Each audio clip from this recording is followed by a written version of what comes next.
Donc, je m'appelle Pauline Simons, je suis directrice du CP2S. Donc, le CP2S, c'est une association qui veut dire Comité pour la promotion de la santé sexuelle. Donc, c'est une association qui a une trentaine d'années sur le territoire et qui, au départ, luttait contre le sida, contre l'épidémie du sida. Et puis, ses missions se sont élargies puisque la santé sexuelle, c'est bien plus que la lutte contre les maladies sexuellement transmissibles, les infections sexuellement transmissibles. On va aussi prévenir des relations toxiques, on va parler des connaissances de son corps, l'égalité entre les filles et les garçons. Voilà, on a une définition bien plus élargie que du coup on mène au quotidien à travers des actions qui sont du coup très variées.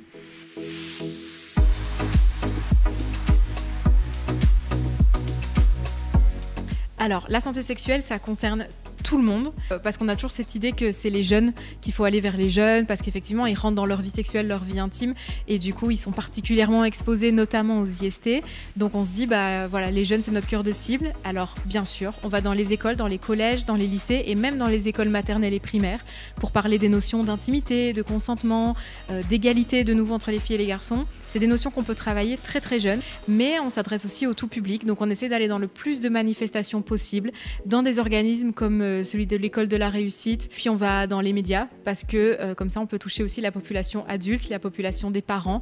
Mais en fait tous les adultes sont concernés par la vie sexuelle. On n'est pas à l'abri d'une IST quand on a 35 ans.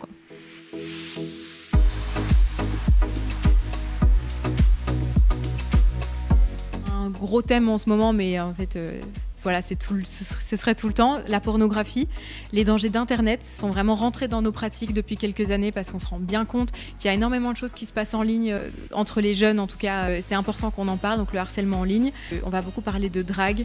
Donc voilà, comment on se drague, pourquoi on ne parle pas, pourquoi on s'exprime pas, pourquoi on verbalise pas, comment du coup la notion de consentement, parfois elle est un peu compliquée à comprendre dans ces situations il faut comprendre par un jeu de regard.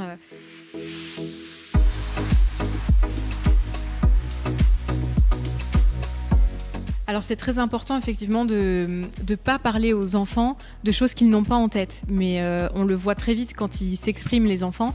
Et puis on sait qu'on n'est pas en train de leur parler d'un rapport sexuel quand ils ont 5 ans, c'est évident. Donc il faut vraiment rassurer les parents ou les enseignants qui auraient peur de ça.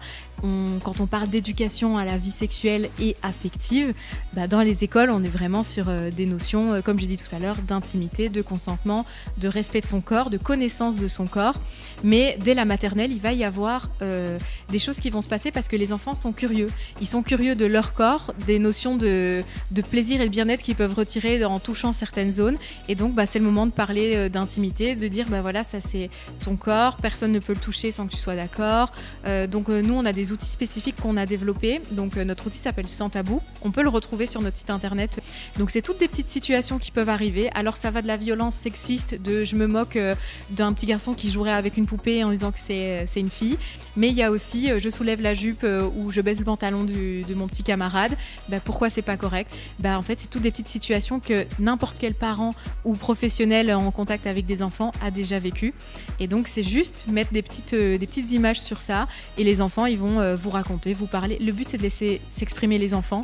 On n'est pas en train de faire une séance de 2 heures avec des enfants de 5 ans, leur parler des IST. Ça, bien sûr que non. On est sur des petites activités courtes, ludiques. Il y a notre jeu, mais il y a aussi des histoires, des podcasts qu'on peut faire écouter ou lire à nos enfants et utiliser en fait le quotidien, donc les livres, les situations qu'ils vivent à l'école et se baser sur ça pour leur parler des notions qui nous semblent cruciales, mais surtout ne pas sexualiser les enfants en fait. Nous, il y a des comportements qu'on perçoit comme étant sexuels parce que c'est ce qu'ils seraient en tant qu'adultes, mais chez les enfants, ils en sont effectivement pas du tout là et donc il faut essayer, et c'est très difficile pour nous de ne pas être gênés et d'arriver à se contrôler, de ne pas se laisser déborder par une émotion de colère ou de trop grande surprise parce que l'enfant va percevoir qu'il y a quelque chose d'étrange et du coup il va sentir le tabou et le tabou se met là très vite en fait.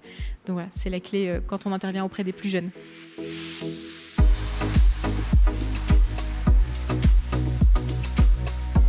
ils se sont élargis parce que je pense qu'on n'a pas quitté nos sujets de prévention des risques en termes de santé qui sont les IST et les grossesses non désirées.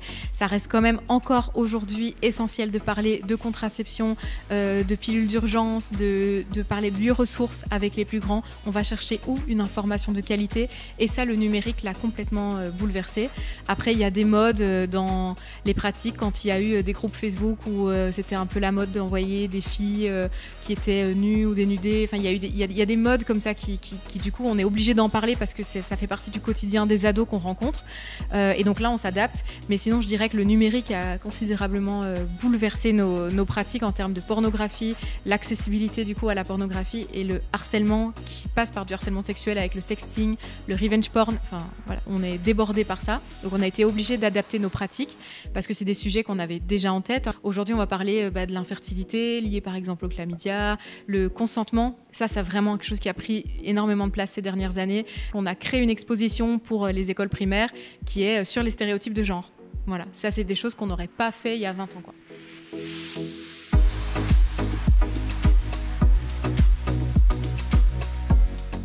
Alors, ils vont pas comprendre le mot, clairement, donc il faut le définir. Par contre, le concept d'inégalité, on peut faire plein de comparaisons sur les cheveux, les couleurs de peau, et donc on peut vraiment... L'inégalité, ça, ils la comprennent très vite, et les enfants sont très sensibles à l'injustice qui peut découler de cette inégalité. Quand on va dans les écoles primaires, parfois on rencontre des enfants qui sont déjà pétris de stéréotypes, quoi. C'est vraiment impressionnant, et on peut lier aux émotions aussi, donc la gestion des émotions, la gestion de la colère notamment, qui entraîne pas mal de violence dans la réaction à la colère. Et donc là, on la voit les stéréotypes de genre, et en tout cas le biais du genre, on le voit très jeune, quoi, chez les enfants qui disent moi c'est mon papa ou mon oncle qui va s'énerver, c'est les mamans qui pleurent, et donc en fait les stéréotypes ils sont là tout de suite, quoi.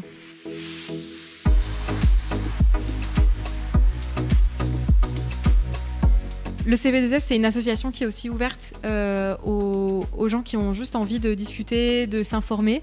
On rencontre beaucoup de parents quand on fait des stands en extérieur. Et il y a des questionnements. C'est pas évident de parler de sexualité et de vie intime à ses enfants. Donc, on est aussi là pour ça. Donc, on peut tout à fait nous joindre sur nos réseaux sociaux. Donc, on a Facebook, donc CP2S. Voilà, très facile. Notre numéro de téléphone qui est le 28 63 38, parce que vous pouvez vraiment passer à nos bureaux. On a une bibliothèque, on peut consulter des livres, on peut échanger ensemble sur comment on peut parler à votre enfant en fonction de son âge, évidemment. Et puis, on a un site internet, sexo.nc, où vous avez par exemple nos outils sans tabou, qui sont et pour les enfants et pour les ados. Il y a 2 jeux différents. Et donc, on peut retrouver tout ça sur notre site internet.